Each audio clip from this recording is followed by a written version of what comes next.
எல்லாம் உள்ள அல்லாஹ்வின் நல்லடியார்களே, தாய்மார்களே, நாம் எல்லாம் அல்லாஹ் நம் மீது விதியாக்கி இருக்கின்ற புனித ஜும்மாவுடைய நாளில் ஜும்மாவுடைய தொழுகையை நிறைவேற்றுவதற்காக இங்கே ஒன்று கூடியிருக்கின்றோம். அல்லாஹ்வும் அவருடைய தூதரும் காட்டித் தந்த அடிப்படையில் இந்த ஜும்மாவை நிறைவேற்றுவதற்கு அருள் புரிந்த எல்லாம் அல்ல ஏக இறைவனுக்கே புகழ் அனைத்தும் என்று வல்ல இறைவனை போற்றி புகழ்ந்தவனாக என்னுடைய இந்த உரையை ஆரம்பம் செய்கின்றேன்.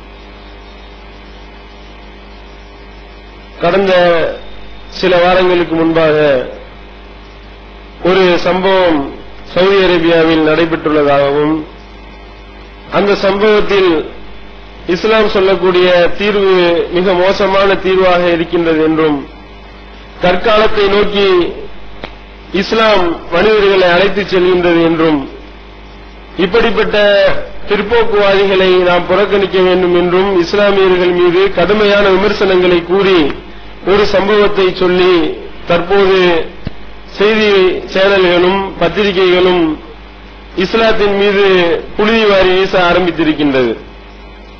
அது என்ன விஷயம் என்றால், இதுக்கு முன்னாடிதான் இந்த மாதிரி ஒரு விஷயம் பார்த்தோமே, மறுபடியும் இவங்க திருப்பி கிளம்பி இருக்கின்றார்களா என்று உங்களுக்கு ஒரு சந்தேகம் ஏற்படலாம். இவர்கள் இதையே தங்களுடைய முழு நேர தொழிலாக ஆக்கியுள்ளது போன்றுதான் இப்பொழுது உள்ள நிலவரங்கள் நமக்கு காட்டுகின்றன. இதுக்கு முன்னாடி ரிசானா என்ற அந்த இலங்கையை சேர்ந்த ஒரு பெண்மணி சவுதி அரேபியாவில் மரண தண்டனை வழங்கப்பட்ட சம்பவம் உங்க எல்லாத்துக்கும் தெரியும். ஒரு 4 மாத குழந்தையை கழுத்தை நெரித்து கொன்ற அந்த பெண்மணிக்கு சவுதி அரசாங்கம் முறையான ஆய்வு செய்து விசாரணை செய்து நீதிமன்றத்தின் மூலமாக மரண தண்டனை விதிக்கப்பட்டு மரண தண்டனை நிறைவேற்றப்பட்ட சம்பவத்தை இந்த மீடியாக்கள் ரொம்ப பயங்கரமா பூதாகரமாக ஊதி பெருசாக்கி சிறுமிக்கு மரண தண்டனை விதித்து விட்டார்கள் என்று ஒரு 30 வயசு பெண்மணிக்கு கொடுத்த மரண தண்டனையை எந்த மாதிரி பில்டப் கொடுத்தாங்கன்னா, ஏதோ ஒரு 6 வயசு குழந்தையை கழுத்தை வெட்டிவிட்டதை போன்று சிறுமிக்கு மரண தண்டனை கொடுத்து விட்டார்கள். அந்த சிறுமிக்கு அந்த கொலைக்கு எந்த விதமான சம்பந்தமும் இல்லை என்று கதை கட்டி இஸ்லாத்தை எப்படி விமர்சித்தார்களோ அந்த விஷயம் விமர்சித்து அடங்கி முடிவதற்குள்ள இன்னொரு சம்பவம் நடந்திருக்கின்றது. இது குறித்துதான் இப்ப பயங்கரமா இஸ்லாத்தின் மீது புழுதி வாரி வீசக்கூடிய வேலையை இப்பொழுது தமிழக மீடியாக்கள் செய்ய ஆரம்பித்திருக்கின்றார்கள். அது என்ன சம்பவம் அப்படின்றத முதல்ல நம்ம பார்த்துவிட்டு அந்த சம்பவத்தில் இவர்கள் எப்படியெல்லாம் இஸ்லாத்தை கருவறுக்க வேண்டும் என்ற திட்டத்தோடு இறங்கி இருக்கின்றார்கள் என்ற செய்தியையும் இந்த உரையிலே நாம் அறிய இருக்கின்றோம்.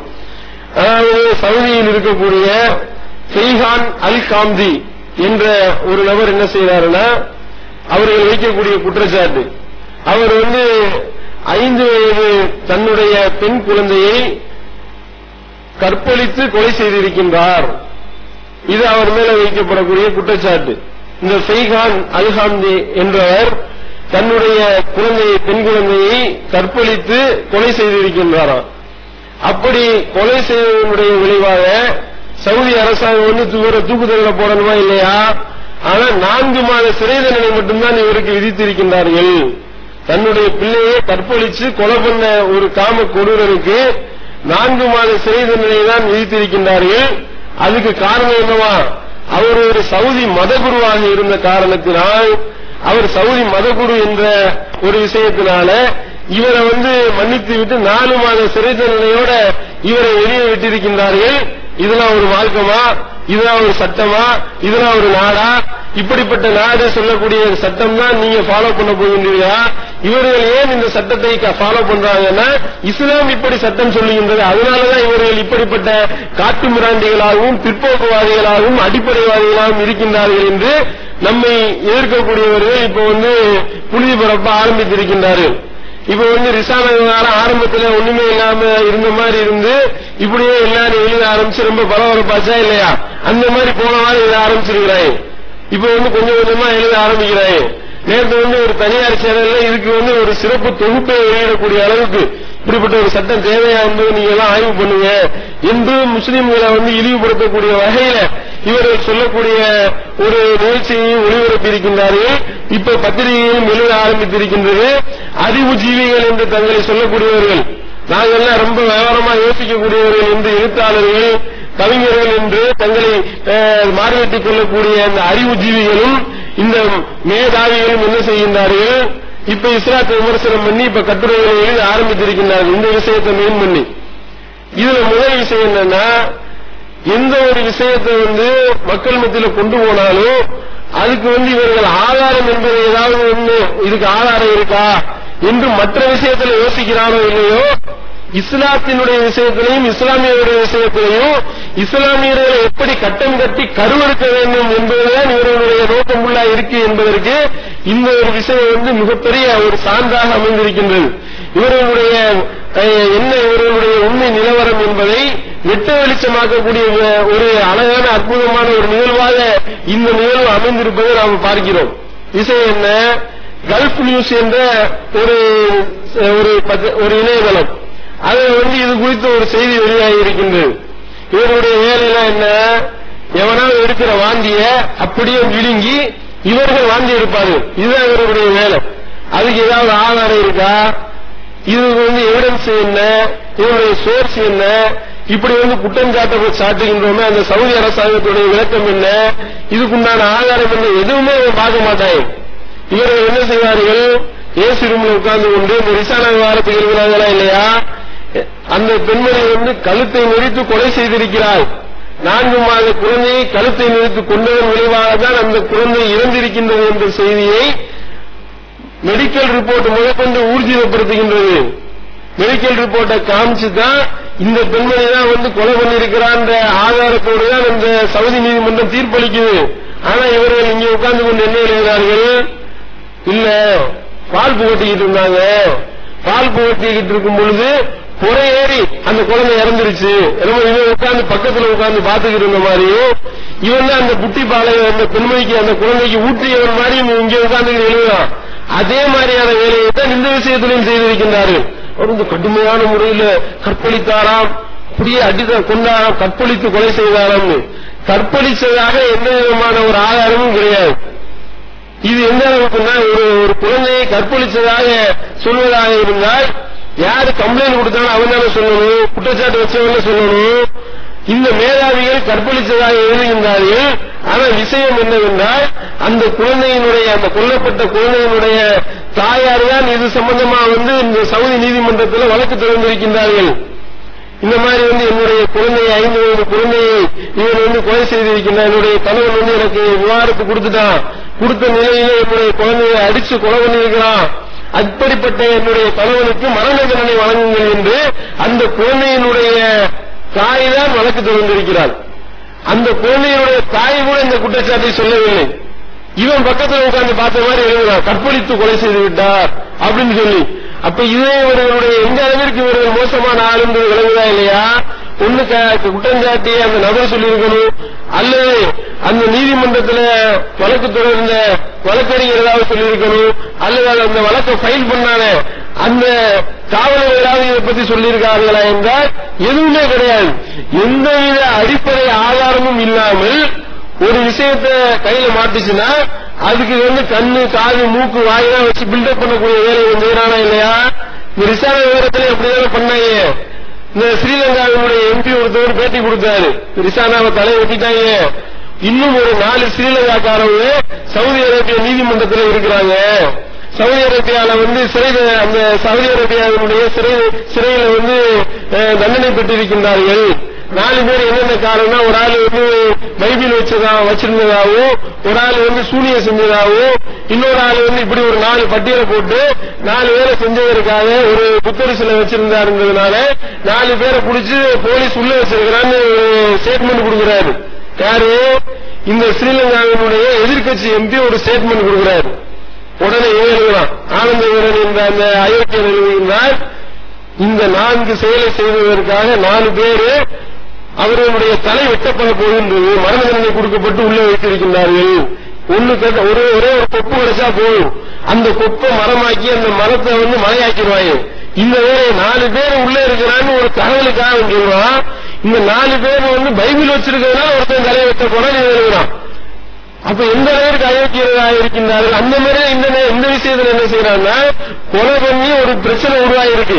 உடனே இவன் என்ன செய்யறான், எக்ஸ்ட்ரா பிட்டிங்கா போட்டு கற்பழிப்பு செய்து விட்டார், அந்த குழந்தையை கற்பழித்து விட்டார் அந்த தாய் தந்தை என்று இவர்கள் அநியாயத்திற்கு ஒரு பொய்யை அப்பட்டமாக சொல்லக்கூடியதை பார்க்கிறோம்.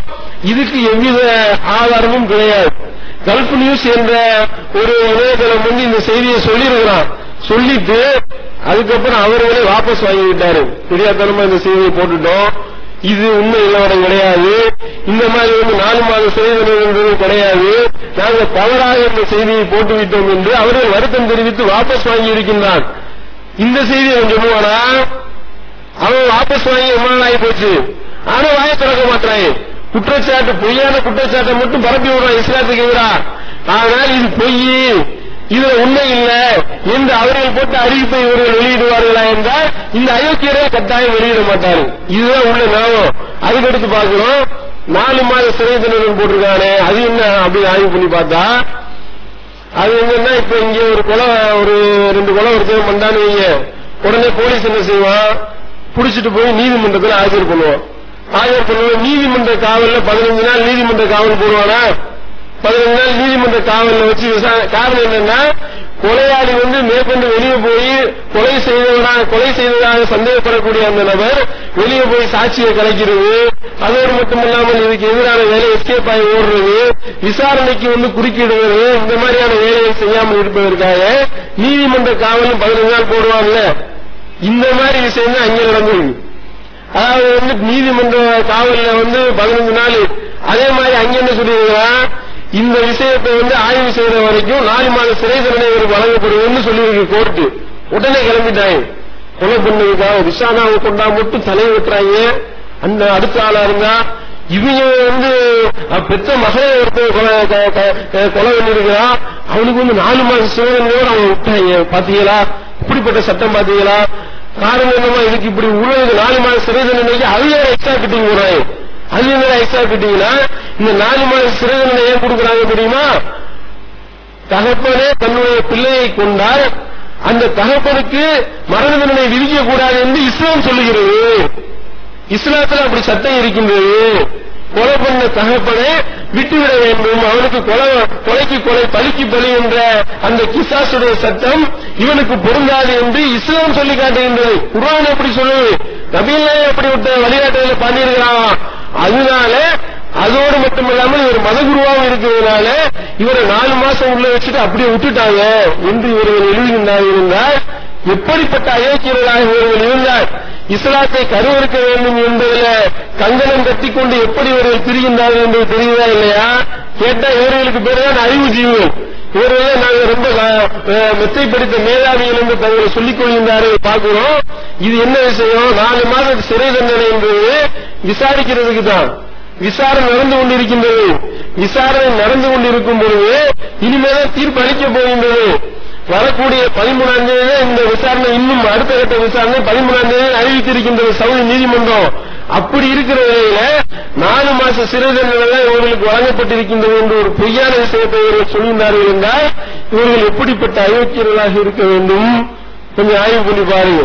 அதோடு மட்டுமல்லாம அந்த குழந்தையினுடைய தாயே ஸ்டேட்மெண்ட் கொடுக்கிறாங்க.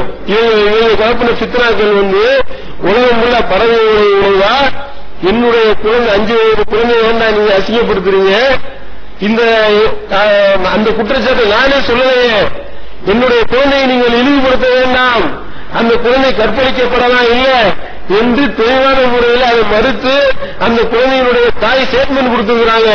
அதை வெளியிடுவாங்க, வெளியிட மாட்டான். இஸ்லாத்தை கருவறுக்கிறது இவனுடைய குறிக்கோளாக இருக்கின்றது. அப்புறம் எப்படி இதை வெளியிடுவான்? அதையும் பார்க்கிறோம்.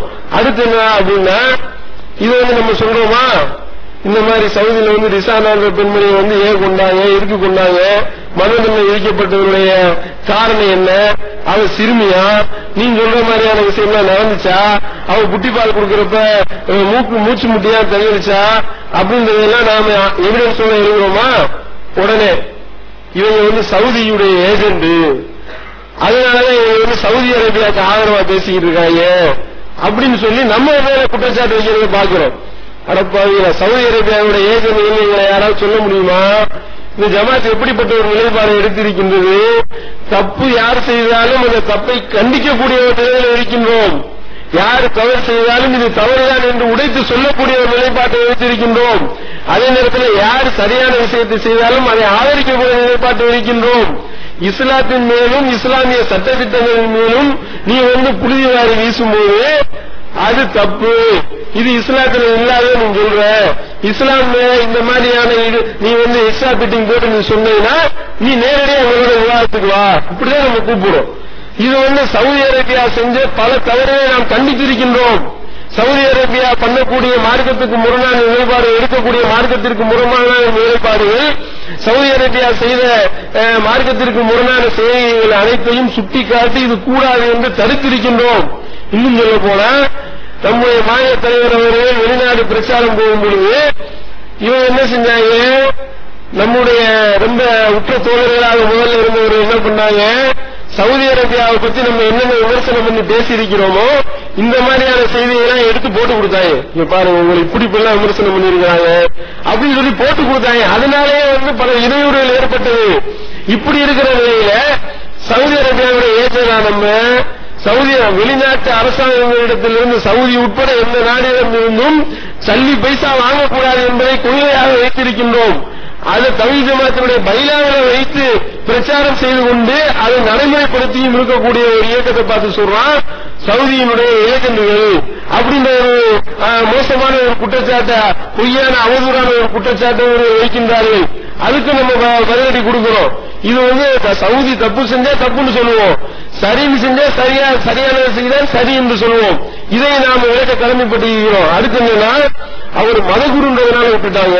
அடுத்த வாரம் அவர் ஒரு ஷேகா இருந்தார், அரபு ஷேக் அவரு, அதனால அவரை விட்டுட்டாங்க என்று சொல்லக்கூடியதை பார்க்கிறோம். இந்த அறிவுஜீவிகள் என்ன நினைச்சுக்கிட்டான்னா, இவன் இந்தியா மாதிரியே மற்ற எல்லா நாடும் இருக்குன்னு நினைச்சுக்கிட்டாங்க. இந்தியால சாமானியனுக்கு ஒரு நீதி, உயர்தட்டத்தில் உள்ளவனுக்கு ஒரு நீதி, அரசியல் அதிகாரத்தில் உள்ளவனுக்கு ஒரு நீதி, கீழ்மட்டத்தில் உள்ளவனுக்கு ஒரு நீதி, பெரும்பான்மையினருக்கு ஒரு நீதி, சிறுபான்மையா இருக்கக்கூடியவருக்கு ஒரு நீதினு வாங்குறானா இல்லையா? அந்த மாதிரி நம்ம நாடு மாதிரி அந்த நாடு இருக்குன்னு விளங்கிட்டான் போல. இவனுடைய மூளை அந்த மாதிரி சிந்தி இங்கே இதை பார்த்தே பழக்கப்பட்டதுனால இவனுடைய மூளை அதே மாதிரியே சிந்திக்குது. இங்க கொடுத்தானா இல்லையா? இந்த மாதிரி தீர்ப்பு தான் அங்க கொடுத்துட்டு இருக்கிறாங்களா? இங்க கொடுத்தார்களே பாபர் மஸ்ஜிதை இடித்ததற்காக, இவ்வளவு பெரிய அயோக்கியத்தனத்தை செய்வதற்காக அத்வானிக்கு என்ன தண்டனை கொடுத்தா? ஒரே ஒரு நாள் நீதிமன்ற காவல். நீதிமன்றத்தில் ஜெயில் அடைக்கணும். அது ஒரு நாள் ஜெயில வைக்கல, நீதிமன்றத்தில் நின்றதான் தண்டனை. முடிஞ்சு போச்சு, உங்களுக்கு அனுப்பிவிட்டாங்களே. அதே மாதிரி பாபர் மஸ்ஜிதினுடைய நிலம் யாருக்கு சொந்தம் என்று போடப்பட்ட வழக்கில் 3 பங்கு வச்சு இடிச்சவனுக்கு 2 பங்கு, இறந்தவனுக்கு 1 பங்குன்னு கொடுத்தானே. குழந்தை ராமர்னு ஒரு ஆளை ஒரு பிரதிநிதியா சேர்த்து, வாதியா சேர்த்து அவருக்கு 1 பங்கு கொடுத்தானா இல்லையா? அந்த மாதிரி கூறுகட்ட தீர்ப்பாங்க வழங்கி கொண்டிருக்கின்றார்கள். அங்கே எவனாருமே அரச குடும்பத்தை சேர்ந்தவரே மண்டபத்தை தலைவெட்டிருக்கின்றார்கள். அரச குடும்பத்தை சேர்ந்த ஒரு நபர் செய்த குற்றத்திற்காக விபச்சாரம் பண்ணிட்டாரா, அவருக்கு தலை வெட்டப்பட்டிருக்கின்றது. 1975 ஆண்டு நடந்த சம்பவம் பார்க்கிறோம். ஆதாரப்பூர்வமாக உணர்வு நம்ம புள்ளிவரையோடு வெளியிட்டிருக்கின்றோம். அரச குடும்பத்திலே இருக்கக்கூடிய ஆளாக இருந்தாலும் அவருக்கு தலை வெட்ட வேண்டும். இப்படி சொல்லப்பட்ட, இப்படி நீதியை கரெக்டாக நடைமுறைப்படுத்தக்கூடிய ஒரு நாட்டில் மற்ற விஷயங்களை எப்படி மற்ற இஸ்லாமிய கொள்கை கோட்பாடுகள் எப்படி அட்ஜஸ்ட் பண்ணி போறாங்களோ, ஆனால் இந்த சட்ட திட்டங்களை நிறைவேற்றுவதில் ரொம்ப பக்காவாக இருக்கக்கூடியதுனால இன்னும் அங்கே இந்த அளவும் குற்றங்கள் ரொம்ப கம்மியாக இருக்கக்கூடிய நாடாக சவுதி அரேபியா முதலிடத்தில் இருக்கிறதுக்கு இதுதான் காரணம். காரணம் என்ன? இஸ்லாமிய சட்ட திட்டத்தை ஃபாலோ பண்றதுனால தான். அதனாலதான் இப்படி அபாண்டமா ஏண்டா போய் சொல்றீங்க? நீங்க உட்கார்ந்துகிட்டு ஏசி ரூம்ல உட்கார்ந்துகிட்டு இங்க வேலை நீங்க ஏதாவது செய்றீங்க. இந்த மாதிரி மற்ற இந்த தொடர்கள் அந்த மாதிரி இஸ்லாமிய விஷயத்துல இஸ்லாத்தினுடைய நிலைப்பாடுகளையும் சவுதியில நடந்த விஷயத்திலையும் என்ன செய்யறான்?